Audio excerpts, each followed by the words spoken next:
Tinutulungan na ng gobyerno ang 16 na Pilipinong nakakulong sa Qatar dahil sa pagtitipon nila nung karawan ni dating Pangulong Rodrigo Duterte. Nagpaalala rin ang Department of Foreign Affairs sa mga Pinoy na sumunod kayo sa mga batas ng bansa kung nasaan sila. Nakatutok si JP Soriano.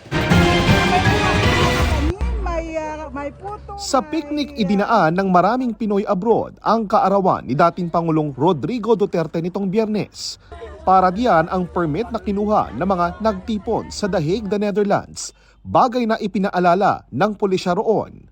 May paalala rin ang Department of Foreign Affairs sa pakikitungo nila sa iba tulad sa mga mamamahayag.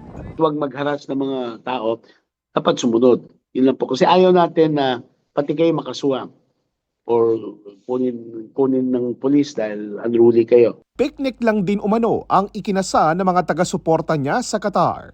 Pero may mga bitbit silang mensahe sa bansa kung saan bawal ang mga political rally. Sa 20 inaresto ng pulisya sa Qatar, 16 pa ang nakadetene ngayon.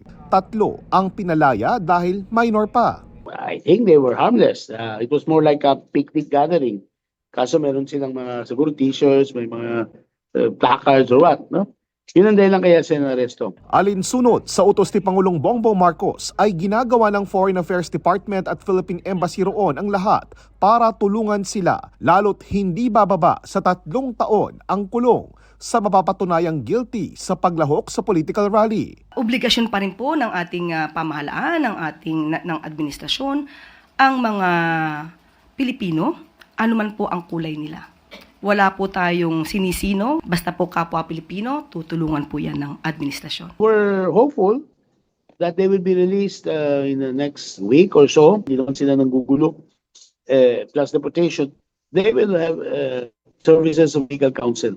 Iba yung patakaran doon. Wala kayo sa Pilipinas. Alam namin na may emotional issues involved, or emotional tong issue na to.